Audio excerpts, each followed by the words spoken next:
کس کس کو جنت میں لے جایا جا رہا ہے، کس کس کو دوزخ میں لے جایا جا رہا ہے. آپ ابو البشر ہیں، سب کے والد ہیں، تو ہم سب ان کی اولاد میں سے ہیں. ہمیں جو آدمی کہا جاتا ہے نا، اس کی وجہ ایک یہ ہے کہ ہم حضرت آدم کی اولاد سے ہیں.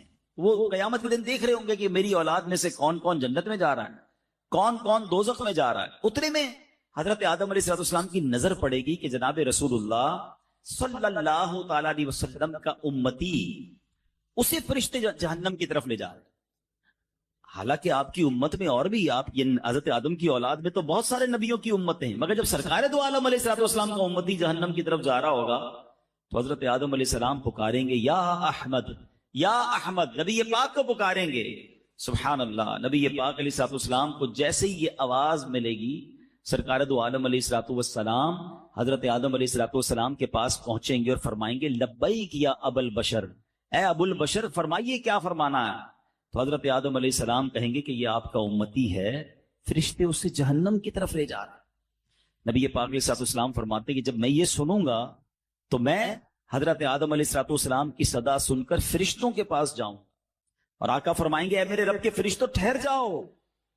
فرشتے عرض کریں گے یا رسول اللہ صلی اللہ علیہ وسلم، ہم تو محکوم ہیں، ہمیں جو آرڈر ہوتا ہے ہم وہ کرتے ہیں، ہم اللہ کی نافرمانی تو نہیں کرتے، ہمیں یہ حکم ملا ہے تو ہم فرشتے اس کو لے کر جہنم میں جا رہے ہیں.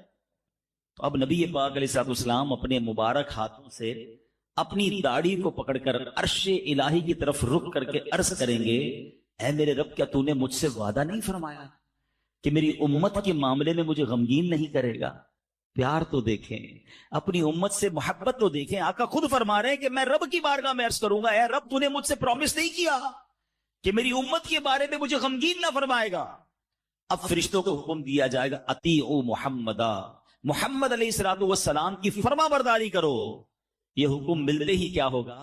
اعلیٰ حضرت امام اہل سنت اپنے ایک شعر میں لکھتے ہیں چھوڑ کر مجھ کو فرشتے کہیں محکوم ہیں ہم. اب تو حکم آرڈر بجا لانے کا حکم مل گیا نا. چھوڑ کر مجھ کو فرشتے کہیں محکوم ہیں ہم، حکم والا کی نہ تعمیل ہو زہرا کیا ہے. حضور آپ کا حکم نہیں مانیں گے تو کس کا مانیں گے؟ اب نبی پاک فرمائیں گے کہ اس بندے کو پھر میزان عمل پر لاؤ. اعمال تولے گئے ہوں گے، رزلٹ اناؤنس ہو گیا ہوگا، گناہ زیادہ ہوں گے، جہنم میں جانے کا فیصلہ ہو گیا ہوگا، مگر آقا فرمائیں گے پھر میزان پر لاؤ، پھر اس کی اعمال تولو. اب جب اس کے اعمال تولے جائیں گے تو نبی پاک علیہ السلام فرماتے ہیں میں اپنی جیب سے ایک کاغذ کا ٹکڑا نکالوں گا اور اس کی نیکیوں کے پلڑے پر رکھ دوں گا. جس کے گناہ زیادہ ہیں، نیکیاں کم ہیں، آقا فرماتے اب میں اپنی جیب سے ٹکڑا نکالوں گا کاغذ کا اور اس کے نامہ اعمال میں نیکیوں کے پلڑے پر رکھ دوں گا. نبی پاک فرماتے ہیں جیسے ہی وہ پرچہ رکھوں گا اس کی نیکیوں کا پلڑا بھاری ہو جائے گا. اچھا اب جیسے ہی یہ سارا کچھ منظر ہوگا تو محشر میں ایک شور برپا ہو جائے گا، کامیاب ہو گیا، نیکیوں کا پلڑا بھاری ہو گیا، اب اسے جنت میں لے جاؤ. سبحان اللہ. اسی کلام کا شعر ہے نا، صدقے اس رحم کے اس سایہ دامن پہ نثار، صدقے اس رحم کے اس سایہ دامن پہ نثار، اپنے بندے کو مصیبت سے بچایا کیا. اچھا اب یہ سارا ماجرا تو ہو جائے گا، مگر کمال یہ ہے کہ جس بندے کا یہ معاملہ ہوگا نا وہ نہیں پہچانا ہوگا ابھی تک کہ یہ ہے کون سی ہستی جنہوں نے میرا اس مصیبت میں ساتھ دیا. آرڈر ہو چکا ہے، جہنم فرشتے لے جا رہے ہیں، انہوں نے آ کر انٹرسپٹ کیا، میری نیکیوں کا پلڑا بھاری کیا، میرا جنت کا آرڈر نکل آیا. اب وہ فرشتے جب جنت کی طرف لے جائیں گے نا کہ اگر رکو تو صحیح، مجھے پہلے ان سے ملنے تو دو، یہ ہے کتنی پیاری ہستی، اس مصیبت میں میرے کام آئے ہیں. سرکار دو عالم علیہ السلام کی بارگاہ میں حاضر ہو کر وہ شخص عرض کرے گا میرے ماں باپ آپ پر قربان، آپ کا چہرہ کتنا نورانی ہے، آپ کتنے حسین ہیں، آپ کیسے اعلیٰ اخلاق والے ہیں، آپ نے میرے آنسوؤں پر رحم کھایا ہے، میرے گناہ معاف کروائے ہیں. حضور اپنا تعارف تو کروائیے، آپ کون ہیں؟ اللہ اکبر. سرکار دو عالم علیہ السلام فرماتے ہیں میں اسے جواب دوں گا میں تیرا نبی محمد صلی اللہ تعالی علیہ وسلم ہوں، اور یہ وہ تیرا درود پاک ہے جو تو نے مجھ پر پڑھا تھا، میں نے آج ہی کے دن کے لیے تمہارے لیے سیو کر کے رکھا ہوا تھا.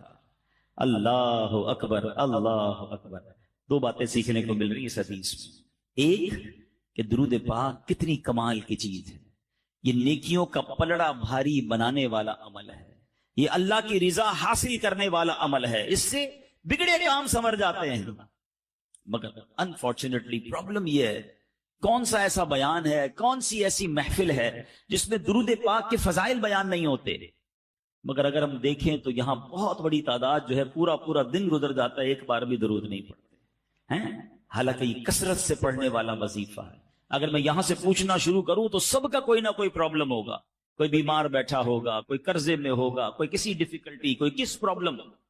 سچی بات بتاؤں، ہر درد کی دوا ہے صلی علی محمد، ہر درد کی دوا ہے صلی علی محمد، تعویذ ہر بلا ہے صلی علی محمد صلی اللہ علیہ وسلم، مگر پڑھتے نہیں، سوشل میڈیا پر گھنٹوں گزارتے ہیں۔ پلیز آپ کر کے دیکھیں ایک بار، آپ کسی بھی پرابلم میں نا ایک بار کر کے دیکھیں، آپ کثرت سے درود پاک پڑھنا شروع کر دیں، اپنی آنکھوں سے اپنی مصیبتیں حل ہوتے ہوئے دیکھیں گے، آپ کے شولڈر سے برڈن ریلیز ہوتے ہوئے آپ دیکھیں گے، آپ کے دماغ پر اگر کوئی ٹینشن ہے آپ اس پہ ریلیف ہوتا ہوا خود اپنی آنکھوں سے دیکھیں گے، آپ روزی میں برکت دیکھیں گے۔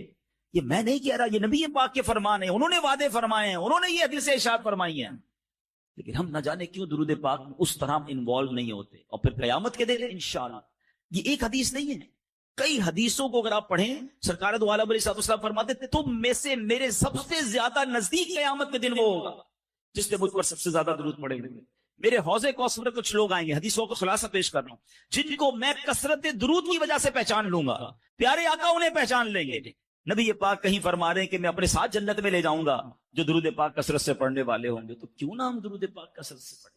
تو اے میرے پیارے اسلامی بھائیوں، پہلی نیت تو آج کے اجتماع میں یہ کرنے کہ انشاءاللہ اب روزانہ کثرت سے درود پاک پڑھیں گے۔ ایک بار محبت کے ساتھ پڑھ لیں، صلو علی الحبیب صلی اللہ تعالی علی محمد صلی اللہ علیہ وسلم۔ اس حدیث سے ایک اور جو خوبصورت بات سیکھنے کو ملی کہ سرکار دو عالم علیہ الصلوۃ والسلام قیامت کے دن کس طرح اپنے امتیوں کی شفاعت فرمائیں گے، کس طرح تلاش کر کر کے گناہ گاروں کی بخشش کروائیں گے، یعنی کتنا پیار ہے انہیں کہ اس دن جب ساری دنیا کے لوگ جمع ہوں گے، سرکار دو عالم علیہ الصلوۃ والسلام کو اپنے امتیوں کا خیال ہوگا۔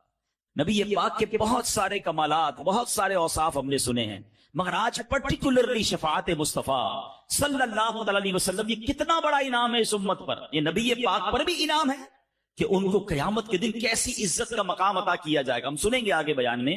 اور پھر ہم گناہگاروں پر یہ کتنا بڑا احسان ہے کہ ہم اس نبی علیہ الصلوۃ والسلام کے امتی ہیں جن کو رب نے مقام محمود عطا فرمایا، جو شفاعت کبریٰ فرمائیں گے۔ آج سنتے جائیے اور ایمان تازہ کیجئے، اپنی محبت میں اور اضافہ کیجئے، اور آخر میں انشاءاللہ بیان کے میں یہ بھی بتاؤں گا کہ وہ کون سے اعمال ہیں، اگر اس کو ہم اپنا لیں تو انشاءاللہ شفاعت کے حقدار ٹھہر جائیں گے، انشاءاللہ نبی پاک کی شفاعت ملنا مزید آسان ہو جائے گی۔ اب ذرا سنیے گا، حضرت حرب بن سریج رحمت اللہ تعالی علیہ فرماتے کہ ایک مرتبہ امام زین العابدین رضی اللہ تعالیٰ عنہ کے شہزادے امام محمد رحمت اللہ تعالی علیہ کی میں خدمت میں حاضر ہوا اور میں نے عرض کی، آل رسول ہیں امام زین العابدین کے صاحبزادے امام محمد، کہ اے پیارے امام، عراق کے لوگ کہتے ہیں کہ قیامت میں نبی پاک علیہ السلام شفاعت فرمائیں گے، ذرا یہ فرمائیے کیا یہ شفاعت حق ہے؟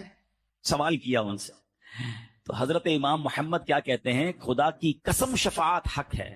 حضرت محمد بن حنفیہ نے حدیث بیان کی، انہوں نے مسلمانوں کے چوتھے خلیفہ مولا علی شیر خدا کرم اللہ تعالی وجہ الکریم سے یہ حدیث سنی ہے کہ نبی پاک علیہ السلام نے فرمایا میں روز قیامت شفاعت کرتا جاؤں گا یہاں تک کہ میرا رب مجھے فرمائے گا ارضیت یا محمد، یعنی اے پیارے محبوب کیا آپ راضی ہو گئے؟ میں عرض کروں گا ربی ارضیتو، اے میرے رب میں راضی ہو چکا ہوں۔ سبحان اللہ، یعنی نبی پاک کی رضا اللہ کو محبوب ہوگی، اور سبحان اللہ پھر آگے جو کمال کا جملہ ارشاد فرمایا نا، یہ سمجھیے اس بیان کا عطر ہے، اگر آپ اس کو اس ٹیسٹ کو لے لیں گے نا آپ کی روح بھی آج خوش ہو جائے گی۔ حضرت حرب بن سریج فرماتے ہیں کہ امام محمد نے یہ حدیث شریف سنانے کے بعد فرمایا، اے اہل عراق، کیا تم یہ سمجھتے ہو کہ قرآن کریم میں سب سے زیادہ امید دلانے والی یہ آیت ہے؟ اگر میں اب آپ سب سے سوال کروں کہ قرآن کی وہ کون سی آیت ہے جو سب سے زیادہ امید دلاتی ہے، تو جنہوں نے کچھ قرآن ترجمے سے پڑھا ہے 99% وہ یہ جواب دیں گے کہ ایک آیت ہے جو گناہ گاروں کے لیے بڑی امید والی ہے، وہ کون سی ہے؟ لا تقنطوا من رحمت اللہ۔ اللہ فرماتا ہے اللہ کی رحمت سے مایوس نہ ہونا، بڑی امید ہے نا اس میں۔ مگر امام محمد کیا فرماتے ہیں؟ کہتے نہیں، ہمارے نزدیک یہ نئی آیت نہیں ہے، بلکہ ہم تمام اہل بیت کا یہ متفقہ فیصلہ کہ سب سے زیادہ امید دلانے والی قرآن کی آیت یہ ہے جس میں رب نے ارشاد فرمایا وَلَسَوْفَ يُعْطِيكَ رَبُّكَ فَتَرْضَىٰ، اے محبوب ہم قریب تمہیں اتنا عطا فرمائیں گے کہ تم راضی ہو جاؤ گے. اچھا بڑی کمال کی بات ہے، اس میں تو سرکار دو عالم علیہ السلام کو عطا کیا جا رہا ہے نا، اس میں ہمیں کیوں خوش ہونا ہے؟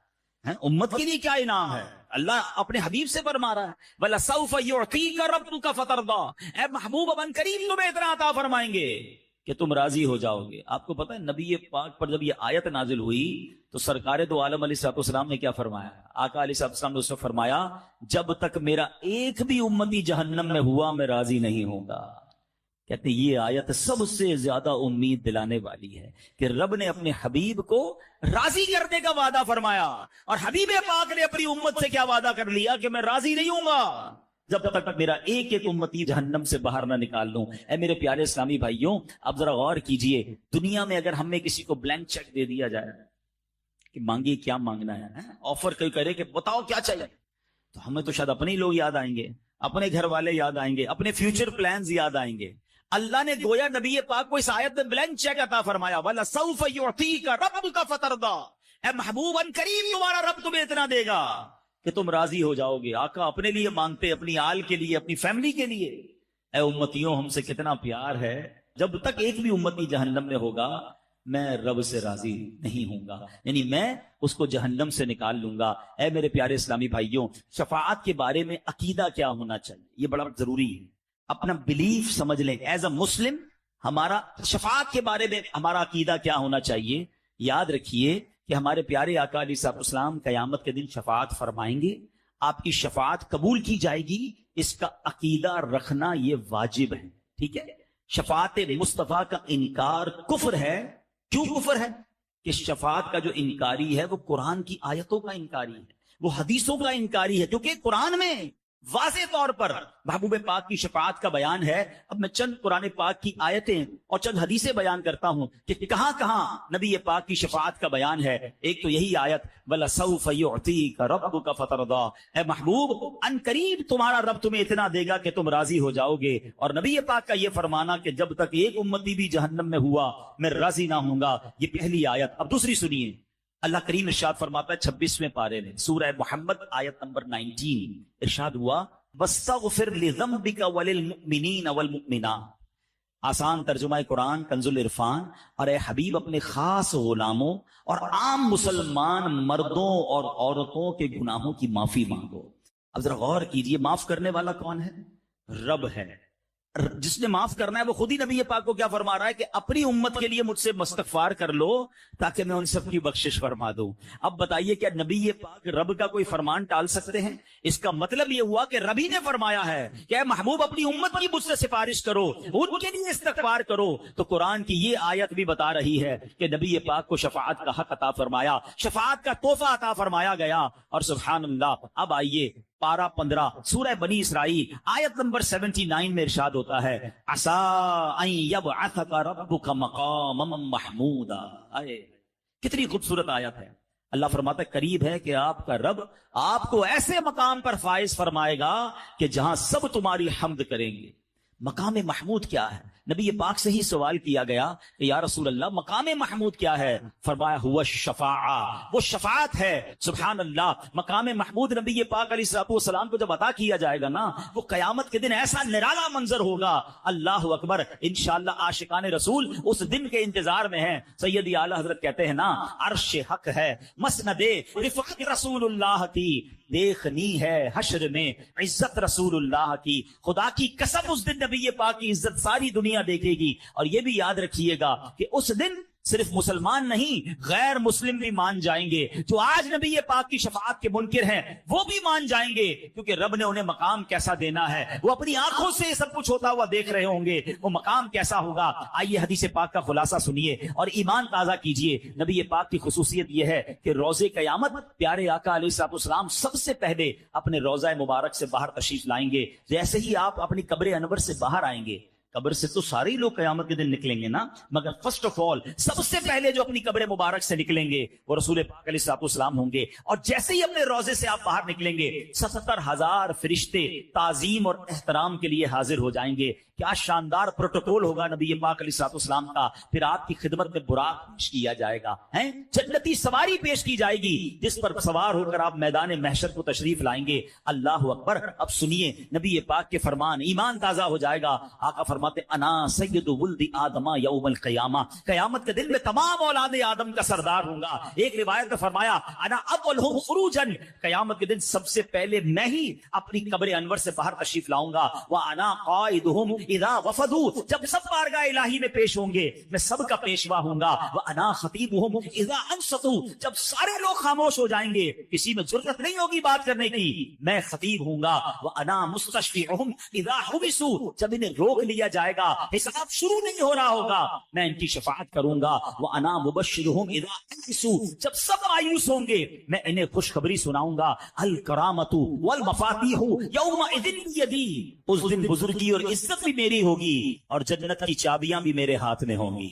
وانا اکرم ولد آدم علی ربی، اور میرے رب کریم کی بارگاہ میں تمام اولاد آدم سے بڑھ کر میری عزت ہوگی. فرمایا اس روز 1000 خادم میرے گرد اس طرح ہوں گے جیسے بکھرے ہوئے موتی ہوتے ہیں. حدیث پاک میں فرمایا بیدی لواء الحمد، قیامت کے دن حمد کا پرچم میرے ہاتھ میں ہوگا. تحت آدم ومن دونہ، حضرت آدم اور ان کی اولاد میں جو ہیں سب کے سب میرے اس پرچم کے نیچے ہوں گے. اللہ اکبر. اب ذرا غور کیجئے اللہ نے کیسا مقام عطا فرمایا ہوگا. یاد رکھیے جب یہ مقام محمود دیکھیں گے اپنے کو اپنے پرائے بھی مانیں گے، مگر اس دن کا ماننا کام نہ آئے گا کہ اس دن تو وہ دیکھ کر مانیں گے نا. ارے ماننا آج ہے، عزت آج کرنی ہے، عقیدہ آج مضبوط کرنا ہے. یہی بات تو سیدی اعلیٰ حضرت لکھتے ہیں کہ آج لے ان کی پناہ، آج مدد مانگ ان سے، آج لے ان کی پناہ، آج مدد مانگ ان سے، پھر نہ مانیں گے قیامت میں اگر مان گیا. قیامت میں تو غیر مسلم بھی مان جائیں گے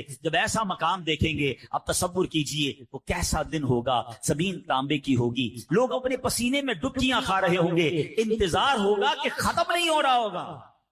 کبھی گرمی کے اندر ہمیں کوئی 5-10 منٹ باہر کھڑا کر دے اور کہے جناب 10 منٹ رکیے اور 10 منٹ بعد آئیے گا، وہ 10 منٹ نہیں کٹتے ہیں کیونکہ پسینے سے بندہ شرابور ہو جاتا ہے، بندہ فوراً کوئی سایہ ڈھونڈتا ہے.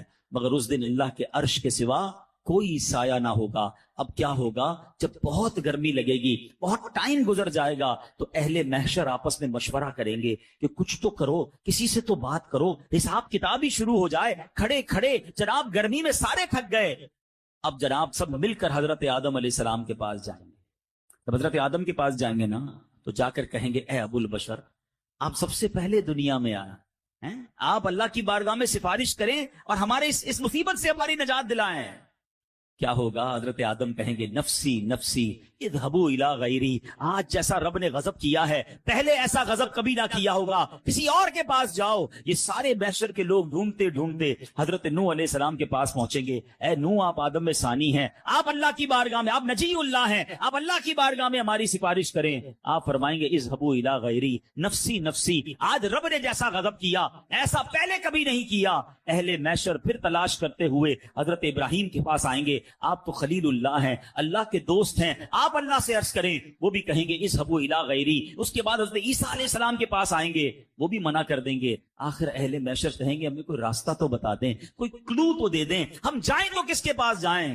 جب یہ سب گھوم پھر کر حضرت عیسیٰ کے پاس آئیں گے نا، حضرت عیسیٰ کہیں گے ایک ہی شخصیت ہے جو آج مدد کر سکتی ہے، وہ اللہ کے آخری نبی ہیں، وہ رحمت للعالمین ہیں، جناب رسول اللہ صلی اللہ علیہ وسلم کے پاس چلے جاؤ، وہ تمہاری مدد کریں گے، انہی کے ہاتھ میں شفاعت کا دروازہ ہے. اللہ اکبر. اب یہ اہل محشر جب حضرت جناب رسول اللہ صلی اللہ علیہ وسلم کے پاس آئیں گے تو میرے آقا علیہ السلام یہ نہ کہیں گے اذهبوا الی غیری. آقا فرمائیں گے انا لہا انا صاحبکم. آؤ میرے غلاموں، آج میں اسی دن کے لیے ہوں. سبحان اللہ. اسی منظر کو کس خوبصورت انداز میں مولانا حسن ندیٰ خان صاحب لکھتے ہیں نا، وہ وہ لکھتے ہیں کہیں گے اور نبی اذهبوا الی غیری، کہیں گے اور نبی اذهبوا الی غیری، میرے حضور کے لب پر انا لہا ہوگا، میرے حضور کے لب پر انا لہا ہوگا، دکھائی جائے گی محشر میں شان محبوبی کہ آپ ہی کی خوشی آپ کا کہا ہوگا۔ اب کیا ہوگا ذرا سنیے، نبی پاک کے پاس جب پہلے محشر پہنچیں گے نا تو اب نبی پاک سجدہ کریں گے۔ پہلے ذرا یہاں رک جائیں، ایک اور خوبصورت سوال، very beautiful question, relevant question دماغ میں آتا ہے کہ یہ حدیثوں کے ذریعے پتہ تو چل گیا کہ شفاعت تو نبی پاک نے کرنی ہے، آخری نبی علیہ الصلوۃ والسلام نے کرنی ہے، تو ہم تو نہیں جائیں گے پھر حضرت آدم کے پاس، ہم تو نہیں جائیں گے حضرت نوح کے پاس، ہم تو سارے مل کر پہلے ہی پہنچ جائیں گے۔ ہم نے KDA میں بیان سنا تھا، ہمیں پتا تھا حدیث میں یہی ہے کہ آخر میں جانا رسول پاک علیہ الصلوۃ والسلام کے پاس ہے، تو ہم ڈائریکٹ چلے جائیں گے۔ علماء کہتے ہیں ٹھیک ہے، حدیثوں میں یہ سارا تصور اور ساری بات بتا دی گئی ہے، مگر اس دن اہل محشر سارے ہی بھول جائیں گے، سب یہ کام کریں گے، اور اس کی ایک ریزن ہے، اس کی ایک وجہ ہے۔ اس کو ایک اور لاجک سے سمجھ لیں، ہم سب کو قبر کے سوالات پتہ ہیں اور سب کو جوابات بھی پتہ ہیں، تو بندہ بولے مسئلہ ہی کوئی نہیں، اب تو پیپر آؤٹ ہو گیا، مرنے کے بعد قبر میں جائیں گے، پوچھا جائے گا مر ربک کا، میں کہہ دوں گا اللہ رب ہے، ماں دینوں کا کہوں گا اسلام دین ہے، ماں کنت تقول فی حق ھذا الرجل، جب پیارا سا چہرہ دکھایا جائے گا کہہ دوں گا یہ رسول اللہ، آسان ہو گیا نا، پیپر آؤٹ ہے، پھر کیسے فیل ہوں گا؟ علماء کہتے ہیں حدیثوں میں سوال بھی بتا دیے، جواب بھی بتا دیے، مگر جواب وہی دے گا جس سے رب راضی ہوگا، جس کے اعمال اچھے ہوں گے، ورنہ وہ بھول جائے گا۔ تو یہ محشر کے دن یہ سارا پروٹوکول کیوں کیا گیا؟ اے ہائے، جب بات سمجھ رہا ہے نا، عشق کی گتھی سلجھ جائے تو بریلی کے تاجدار سلجھاتے ہیں۔ امام اہل سنت نے کمال کر دیا، ایک شعر میں سارا فلسفہ بیان کر دیا۔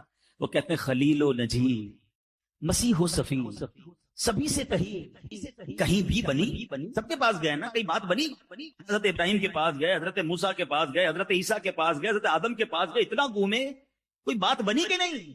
خلیل و نجی مسیح و صفی سبھی سے کہیں بھی بنی، یہ بے خبری کہ خلق پھری کہاں سے کہاں تمہارے لیے، یہ ساری خلق کو، یہ ساری مخلوق کو جو پھرایا گیا ہے، یہ حضور آپ کے لیے پھرایا گیا۔ اور کیوں پھرایا گیا؟ یہ سارے محشر کا جو مقصد ہے کیا ہے جناب؟ بہت ایزی تھا، پیدا ہوتے جب قبر سے باہر نکلتے سب کے ہاتھ میں رپورٹ کارڈ پکڑا دیا جاتا، رپورٹ تو پہلے ہی تیار ہے نا، کہ رامن کاتبین نے لکھا ہوا ہے کہ ہم نے کیا کیا اعمال کیے ہیں، کتنی نیکیاں، کتنے گناہ۔ قبر سے نکلتے کہا جاتا گناہ زیادہ ہے، تم جاؤ جہنم میں، تمہاری نیکیاں جاؤ جنت میں۔ یہ اتنا بڑا محشر سجایا گیا، کہیں پل صراط، کہیں جناب میزان عمل، کہیں حوض کوثر۔ اللہ اکبر، سبحان اللہ۔ شاعر کہتے ہیں فقط اتنا سبب ہے انعقاد بزم محشر کا، there is only one reason، ایک ہی وجہ ہے یہ محشر کا میدان سجانے کے لیے، فقط اتنا سبب ہے انعقاد بزم محشر کا، آقا تمہاری شان محبوبی دکھائی جانے والی، بتانا ہے کہ میرے محبوب کا مرتبہ کیسا ہے۔ جس نے یہاں رسول پاک کی محبت کو دل میں تھاما، جس نے یہاں ان کی سچی غلامی اختیار کی، اس کی شفاعت ہونی ہے، اس کی مغفرت ہونی ہے۔ ساری زندگی نمازیں پڑھی، ساری زندگی روزے رکھے، مگر عشق رسول نے دل میں نہیں ہے، اس کا کچھ نہیں بننا ہے۔ جمعے کے خطبے میں ایک جملہ بار بار آپ نے سنا ہے، شاید ہزاروں بار سنا ہوگا، الا لا ایمان لمن لا محبت لا، الا لا ایمان لمن لا محبت لا۔ سنا ہے نا؟ کبھی اس کا معنی سمجھنے کی کوشش، اس کا مطلب کیا ہے؟ سن لو، اس کا ایمان نہیں جس کے دل میں نبی پاک سے محبت کے بغیر کچھ بھی نہیں ہے، وہاں کام آنی ہے۔ اب کیا ہوگا جب آقا کے پاس یہ اہل محشر پہنچیں گے تو نبی پاک کیا کریں گے؟ ذرا سنیے گا، ایک تاریخی سجدہ ہوگا قیامت کے دن، ایک تاریخی سجدہ ہوگا، اور وہ سجدہ جب نبی پاک فرمائیں گے نا، آج میں اور آپ سجدہ کریں، کوئی اٹھاتا ہے سجدے سے؟ پتہ جب نبی پاک سجدہ کریں گے نا تو رب کی طرف سے ارشاد ہوگا ارفع راسک یا محمد، اے محمد اپنا سر اٹھائیے۔ کیسا پیار ہے اللہ عز و جل اور نبی پاک علیہ السلام۔ رب اللہ کی بارگاہ میں غمگین سجدہ ہوگا نا، امت کی فکر میں یہ سجدہ ہوگا، بڑا طویل سجدہ ہوگا۔ ارشاد ہوگا ارفع راسک یا محمد، اے محمد سر اٹھائیے۔ پھر فرمایا جائے گا آپ کہیے، آپ کی سنی جائے گی، سل تعطا، مانگیے آپ کو دیا جائے گا، اشفا کشفا، آپ شفاعت کیجئے، آپ کی شفاعت قبول کی جائے گی۔ اللہ اکبر. پھر نبی پاک علیہ الصلوۃ والسلام اپنے غلاموں کی شفاعت فرمائیں گے. اور کتنی شفاعت فرمائیں گے یہ آپ کو بتاتا ہوں, لیکن یہ شعر آپ نے کئی بار سنا ہوگا نا. عرش حق ہے مسند رفعت رسول اللہ کی, کہ نبی پاک کا جو بیٹھنے کا مقام قیامت کے دن کیا ہوگا, وہ عرش الہی ہوگا. یہ ایسے ہی کہہ دیا سیدی اعلیٰ حضرت نے. آؤ روایت سنو. روایتوں میں آتا ہے قیامت والے دن رب کریم نبی پاک علیہ الصلوۃ والسلام کو عرش اعظم پر بٹھائے گا. اگلے پچھلے سارے یہ فضیلت جان لیں گے اور سب کی زبان آپ کی تعریف میں مصروف ہو جائے گی. یہ وہ مقام محمود ہے جس کا قیامت کے دن رب نے قرآن میں وعدہ فرمایا. وہ کون سی آیت ہم نے سنی تھی؟ عسیٰ ان یبعثک ربک مقاما محمودا. قریب ہے کہ آپ کا رب آپ کو ایسے مقام پر فائز فرمائے گا جہاں سب تمہاری حمد کریں گے. اب آؤ میرے پیارے اسلامی بھائیوں, ہو سکتا ہے کسی کے دل میں آئے کہ شفاعت تو ہوگی مگر وہ تو نیکوں کی ہوگی, جو نبی پاک کے قریب ہوں گے ان کی ہو جائے گی. اربوں لوگ ہوں گے, ہمارا کیا بنے گا؟ اللہ اکبر. ایسے ہی نہیں نبی پاک ہمارے اتنے پیارے آقا ہیں, ایسے امت کے غمخوار ہیں, ایسے فکر مند ہیں. سنو, نبی پاک علیہ السلام فرماتے ہیں مجھے دو باتیں, مجھے اختیار دیا گیا کہ دو باتیں ہیں, آپشن دیا کہ یا تو آپ کی آدھی امت کو جنت میں داخل کر دیا جائے یا آپ شفاعت لے لیں. سنیے گا حدیث پاک. There were two options. یا تو half of your امت will go in جنہ, آپ کی آدھی امت بخش دی جائے, یا آپ شفاعت لے لیں. نبی پاک فرماتے میں نے شفاعت کو حاصل کر لیا کیونکہ وہ اس سے زیادہ برکت والی ہے, اس میں گنجائش زیادہ ہے, یعنی میں اپنی ساری کی ساری امت کو بخشوا لوں گا. ایک اور جگہ نبی پاک علیہ السلام فرماتے ہیں شفاعتی للہالکین من امتی, شفاعت میری امت کے ان لوگوں کے لیے ہے جنہیں گناہوں نے ہلاک کر دیا. میرے آقا گناہ گاروں کو تلاش کر کے شفاعت فرمائیں گے. سبحان اللہ. مولانا حسن رضا خان صاحب اسی کی کیفیت کو بیان کرتے ہیں نا. وہ کہتے ہیں وہ پاک دل کے نہیں جس کو اپنا اندیشہ وجوہ میں فکر و تردد میں گر گیا ہوگا. اس دن سارے لوگ رو رہے ہوں گے, گھبرائے ہوئے ہوں گے, ہمارا کیا ہوگا؟ ارے نبی پاک تو بخشائے ہیں نا, مگر ان کے دل پر بھی فکر ہوگی, وہ بھی رنج میں ہوں گے. وہ اپنے لیے نہیں, وہ کس کے لیے؟ وہ امت کے لیے غمزدہ ہوں گے. فرماتے ہیں میں اللہ کی بارگاہ میں کھڑا رہوں گا, اپنے ممبر پر نہیں بیٹھوں گا. ہر نبی کے لیے ممبر بنایا گیا ہوگا, مگر میں رب کی بارگاہ میں اس لیے کھڑا رہوں گا کہ مجھے یہ ڈر ہوگا کہ کہیں مجھے جنت میں نہ بھیج دیا جائے اور میری امت پیچھے نہ رہ. آپ سمجھ رہے ہیں اس بات؟ میں اور آپ تمنا کیا کر رہے ہیں کہ قیامت کے دن جلدی جلدی جنت میں بھیج دیے جائیں. نبی پاک فرماتے مجھے یہ خوف ہوگا کہ کہیں مجھے جنت میں نہ بھیج دیا جائے, میری امت پیچھے نہ رہ جائے. اللہ اکبر. ایسا خیال تو ماں باپ بھی نہیں کرتے اپنے بچوں کا جو نبی پاک اس دن فرمائیں گے. یہی بات مولانا حسن رضا خان صاحب لکھتے ہیں کہ عزیز بچے کو ماں جس طرح تلاش کرے. ارے کسی کا ماں کا بچہ گم ہو جائے کیسے ڈھونڈتا ہے؟ عزیز بچے کو ماں جس طرح تلاش کرے, خدا گواہ یہی حال آپ کا ہوگا. ہزار چاند فدا نرم نرم پاؤں سے پکار سن کے اسیروں کی دوڑتا ہوگا. ارے کبھی ادھر سے کوئی پکار رہا ہوگا, کوئی ادھر سے پکار رہا ہوگا, اور آقا دوڑ دوڑ کر انہیں بچا رہے ہوں گے. کوئی قریب ترازو, کوئی لبے کوثر, کوئی صراط میں ان کو پکارتا ہوگا. کسی کو لے کے چلیں گے فرشتے سوئے جہیم, وہ ان کا راستہ پھر کے دیکھتا ہوگا. آقا مجھے جہنم میں لے جایا جا رہا ہے, یا رسول اللہ میری شفاعت فرمائیے, اور آقا کرم فرما کر اس کی شفاعت فرمائیں گے. یہ حال نبی پاک کا قیامت کے دن ہوگا. اور خود فرماتے ہیں میں اپنے ممبر پر اس وقت تک نہیں بیٹھوں گا جب تک میرے امتیوں کو جہنم سے نہ نکال لوں. ایک اور حدیث پاک میں آتا ہے نبی پاک فرماتے ہیں روئے زمین پر جتنے درخت اور پتھر ہیں قیامت کے دن میں ان سب کی تعداد کے برابر آدمیوں کی شفاعت کروں گا. اتنی شفاعت فرمائیں گے. اللہ اکبر. ایک اور جگہ روایت میں ملتا ہے کہ ہر نبی کو ایک دعا دی گئی ہے. ویسے تو نبی کی ہر دعا قبول ہوتی ہے, مگر ایک اسپیشل دعا دی گئی کہ وہ جو مانگے گے انہیں عطا کیا جائے. نبی پاک نے پتہ کیا فرمایا؟ فرمایا ہر نبی نے اپنی دعا دنیا میں کر لی ہے, میں نے وہ دعا قیامت کے دن بچا کے رکھی ہے, اور وہ اس دن میں اپنی امت کے لیے کروں گا. اللہ اکبر. پیار تو دیکھے ہم سے. میں اب نوجوانوں سے 2 منٹ بات کرنا چاہتا ہوں.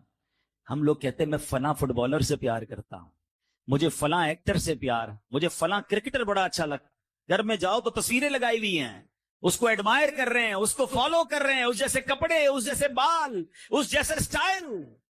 کبھی پوچھوں اس سے کہ بھائی کبھی وہ جو بڑا آدمی جس کو آپ فالو کرتے ہیں دیوانے اس نے کبھی آپ کا کوئی خیال کیا, آپ کو جانتا ہے؟ نوجوان کہتے ہیں ہمیں کیسے جانے گا، اس کے تو اربوں کروڑوں فالوورز ہیں، ہم تو کبھی ملے نہیں ہیں، بس اس کو دیکھا ہے دیوانے ہو گئے ہیں، وہ ہمیں جانتا بھی نہیں، ہمارا خیال کہاں سے رکھے گا؟ اب مجھے بتاؤ، تم اس کو چاہتے ہو کہ جو تمہیں جانتا نہیں ہے، جس نے کبھی تمہارا خیال نہیں رکھا؟ میں اس کی محبت کی بات کر رہا ہوں کہ میں اور آپ پیدا نہیں ہوئے تھے 1400 سال پہلے، جو ہمیں یاد کرتے تھے، جو راتوں کو جاگتے تھے، ہمارے لیے آنسو بہاتے رہے ہیں، معراج کی شب امت کو یاد کیا، اور آپ دیکھیں محشر کے دن کیا حال ہوگا۔ ارے واقعی اگر کسی سے محبت کرنی ہے، کسی پر فدا ہونا ہے، تو رسول پاک سے بڑھ کر کوئی ایسی ہستی نہیں ہے۔ اعلیٰ حضرت کہتے ہیں نا، جو نہ بھولا ہم غریبوں کو رضا، جو نہ بھولا ہم غریبوں کو رضا، یاد اس کی اپنی عادت کیجیے۔ اب آئیے، باتیں تو بہت ساری ہیں، مگر اب میں کچھ وہ اعمال بتا دوں حدیثوں کے ذریعے جس کے بارے میں نبی پاک نے فرمایا کہ یہ عمل کرنے والے کو میری شفاعت ملے گی۔ شفاعت حاصل کرنی ہے نا، تو کچھ ایسا بننے کی بھی تو کوشش کریں۔ پیارے آقا فرماتے قال لا الہ الا اللہ خالصا من قلبہ۔ ایک دن نبی پاک سے حضرت ابو ہریرہ نے پوچھا، یا رسول اللہ، قیامت کے دن آپ کی شفاعت کی سعادت کون پائے گا؟ کون آپ کی شفاعت حاصل کر سکتا؟ کتنا خوبصورت جواب دیا، قال لا الہ الا اللہ خالصا من قلبہ۔ فرمایا جس نے دل کے اخلاص کے ساتھ کلمہ طیبہ پڑھا ہوگا وہ شفاعت کا حقدار ہے۔ مبارک ہو، ہم سب مسلمان ہیں، مگر اب ایمان کی حفاظت بھی کرنی ہے۔ ہاں، یہ ون وے ٹریفک نہیں ہے۔ The most growing religion on earth, اس وقت دنیا میں سب سے تیزی سے اسلام پھیل رہا ہے، لیکن ایک بات یاد رکھیے کہ ایسا نہیں ہے کہ کوئی مسلمان اسلام سے پھر نہیں سکتا۔ قرآن کیا کہتا ہے؟ یا ایھا الذین آمنوا اتقوا اللہ حق تقاتہ ولا تموتن الا وانتم مسلمون۔ اے ایمان والو، اللہ سے ڈرو جیسا کہ ڈرنے کا حق ہے، اور مت مرنا نہیں مگر مسلمان۔ دیر از اے بگ کوسچن۔ شروع میں کہا جا رہا ہے ایمان والو، تو ایمان والو تو موت پہ ہی مرے گا۔ ہمارا تو کانسیپٹ یہی ہے نا کہ بھائی مسلمان ہو گیا، اب کیا ہے، اب تو انشاءاللہ ایمان کے ساتھ جائیں گے۔ نہیں، قرآن اب وارن کر رہا، ولا تموتن الا وانتم مسلمون، مت مرنا مگر مسلمان۔ It means there is some type of doubt کہ ایمان مرنے سے پہلے چھینا جا سکتا ہے۔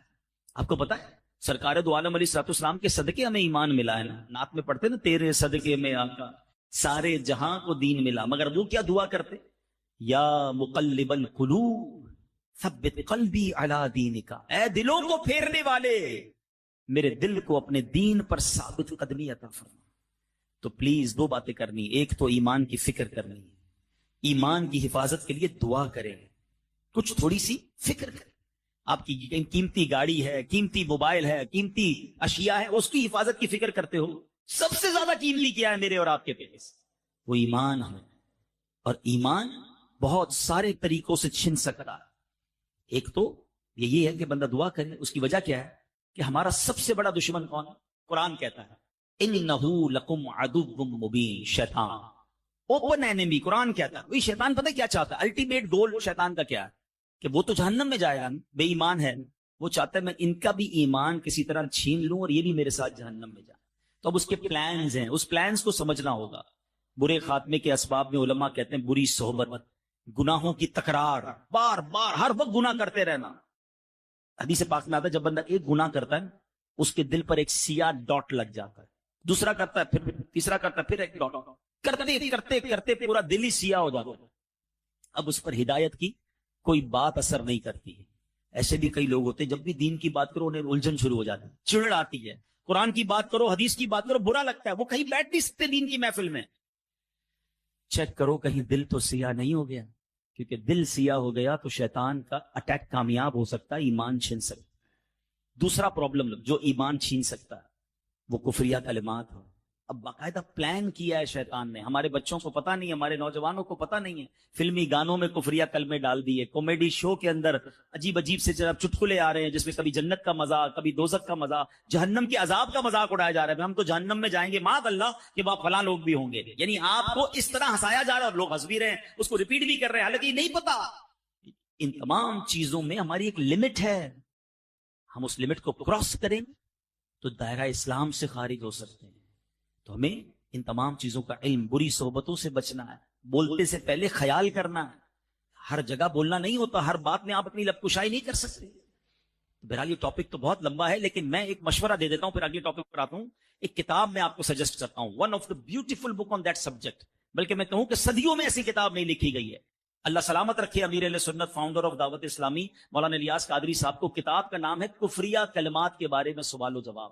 آپ بلیو کریں, ایک بار اس کتاب کو پڑھ لیں, کہتے ہیں نا ذہن کی کھڑکیاں کھل جائیں گی کہ یار یہ جملے تو مذاق میں کہہ رہے ہوتے ہیں, ہم تو دوستوں میں بیٹھے ہی کہہ رہے ہوتے ہیں, ہمیں پتہ ہی نہیں ہے.